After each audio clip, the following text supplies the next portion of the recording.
오직 너, 하나님의 사람아, 이것들을 피하고 의와 경건과 믿음과 사랑과 인내와 온유를 따르며 믿음의 선한 싸움을 싸우라.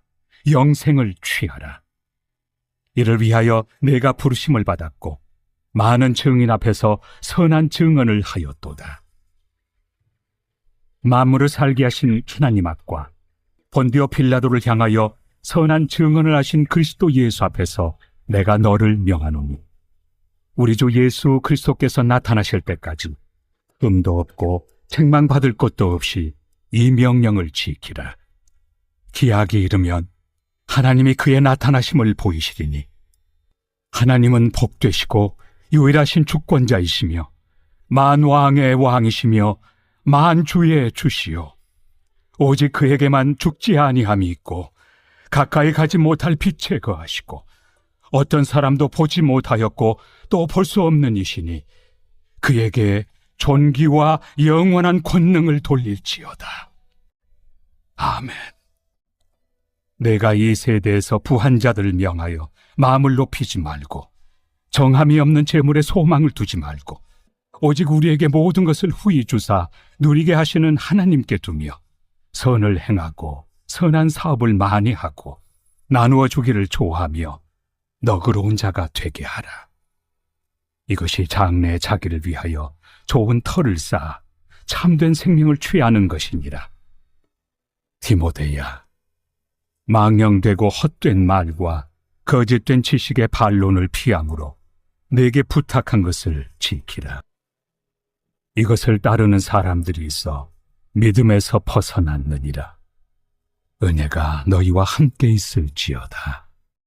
성경에는 하나님이 직접 그 이름을 지어주시거나 바꿔주셔서 그 이름의 뜻대로 살아간 사람들이 있습니다. 아브라함, 베드로, 바울 등은 하나님이 주신 새 이름으로 완전히 다른 삶을 살았죠. 바울은 영적인 아들 디모데를 하나님의 사람이라는 호칭을 부르면서 성도에게 세상과 구별된 하나님의 사람으로 살아가라 라고 권면합니다. 다르게 사는 사람이라는 것이죠. 이 찰스 스펄전 목사님은 나는 하나님의 영광을 위해서 담배를 피울 것입니다 라고 선언을 할 만큼 소문난 애연가였습니다.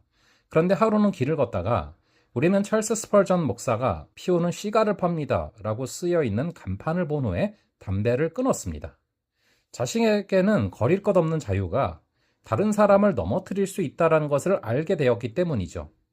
세상 사람들은 모두 자기 이익을 추구하며 살아갑니다. 자기가 옳다고 생각하는 대로 살아갑니다.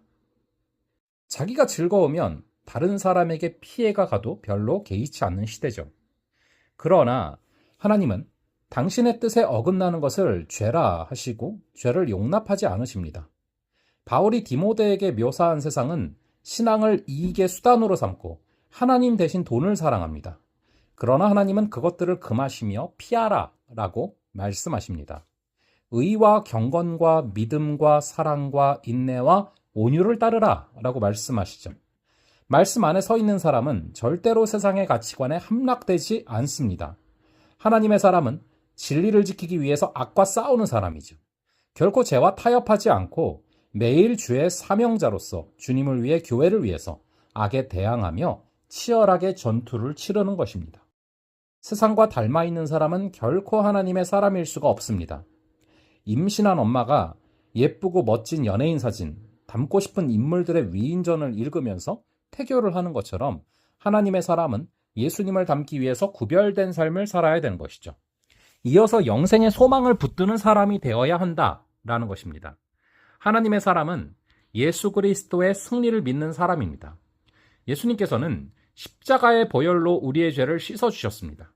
또한 부활하셔서 우리가 더 이상 죄와는 짝하지 않고 의와 함께 살아가도록 우리에게 영생을 주셨죠.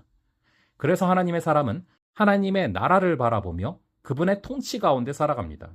이제 더 이상 죄, 종로로 타지 않고 최후 승리가 보장된 삶을 살아가는 것입니다. 그러나 사탄은 결코 만만한 상대가 아닙니다. 주님이 다시 오시는 날까지 사탄은 계속 우리를 공격합니다. 노벨 경제학상을 수상한 폴 크루그먼은 한 번 뇌리에 박힌 생각 중에는 나중에 충분한 근거를 통해 그릇되었음이 입증된 뒤에도 폐기되지 않고 끈질기게 되살아나는 것들이 있다면서 그것을 좀비 아이디어라고 했습니다. 사탄이 준 좀비 아이디어는 우리의 사고 속으로 기어들어와서 우리를 잠식해 가는 것이죠. 사탄의 유혹에 넘어지지 않기 위해서는 우리는 영생을 붙들어야 합니다. 이 말의 뜻은 영생을 누리면서 살아가야 한다라는 것입니다. 영생은 미래에 국한된 소망이 아닙니다. 현재 우리가 누릴 수 있는 실체가 영생입니다. 영생의 소망을 붙잡을 때 삶의 우선순위가 바뀌기 때문이죠. 하나님의 사람은 구원받기 전에는 흥미를 느꼈던 것에 더 이상 똑같이 반응하지 않습니다. 그런 것과는 비교할 수 없는 영생을 맛보았기 때문이죠. 그래서 하나님의 사람은 장차 다가올 날을 위해 오늘의 유혹에 결코 무릎 꿇지 않고 하늘의 보화를 쌓아가는 것이다 라고 19절에 기록되고 있는 것입니다. 하나님은 결코 우리를 잊지 아니하시고 너 하나님의 사람아 라고 불러주십니다. 그분의 부르심에 성도는 세상 사람들이 살아가는 삶의 방식으로부터 구별된 삶, 거룩한 삶으로 응답을 해야 합니다. 또 주님이 다시 오실 때까지 신실하게 주님을 기다리며 영생의 소망을 붙잡고 살아가야 되는 줄을 믿으시기 바랍니다. 잠시 기도하겠습니다. 아버지 감사합니다. 성도는 하나님의 사람이라는 자기 정체성을 지니고 살아가야 함을 깨닫게 하시니 너무나 감사합니다. 우리가 다르게 살아가는 사람이며 영생의 소망을 붙드는 사람임을 잊지 말게 하여 주시옵소서. 구별되게 하시고 특별히 영생이라는 것이 죽어서만 누리는 것이 아니라 지금 우리가 질적으로 다른 차원의 생명으로 살아가는 것이다라는 것을 놓치지 말게 하시고 주의 생명으로 승리할 수 있는 역사를 허락하여 주시옵소서. 감사드리옵고 이 모든 말씀 우리 주 예수 그리스도의 이름으로 기도합니다. 아멘. 그럼 또 다음번에 뵙도록 하겠습니다.